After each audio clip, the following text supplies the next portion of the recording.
Why did the people of South Africa require a constitution?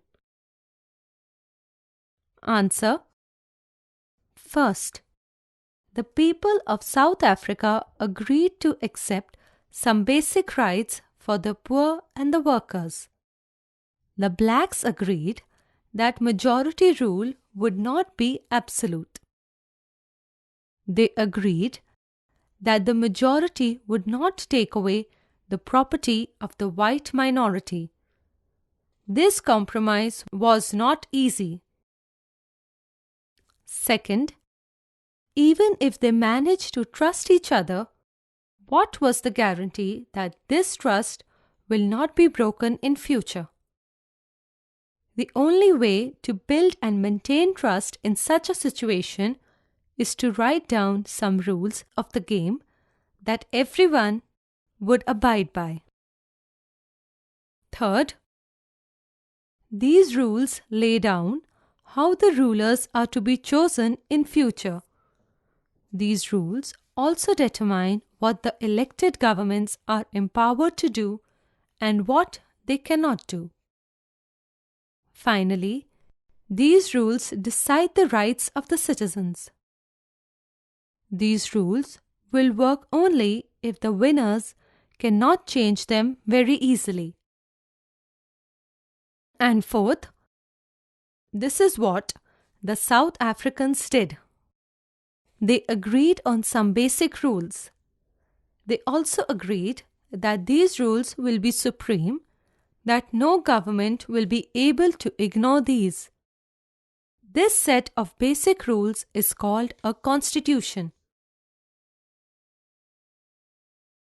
Functions of a constitution.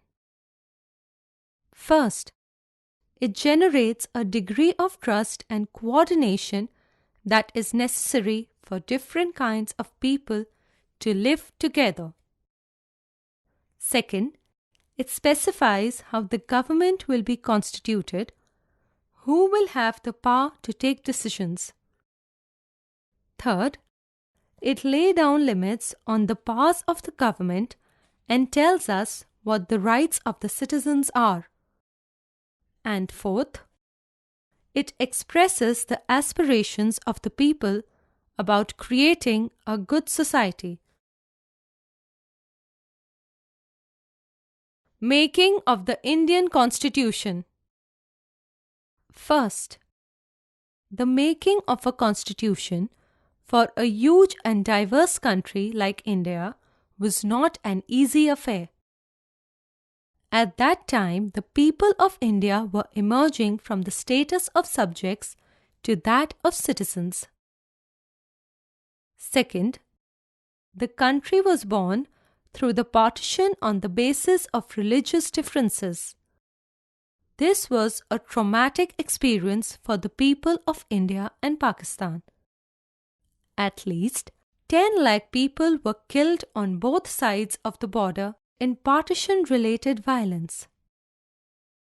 Third, the British had left it to the rulers of the princely states to decide whether they wanted to merge with India or with Pakistan or remain independent.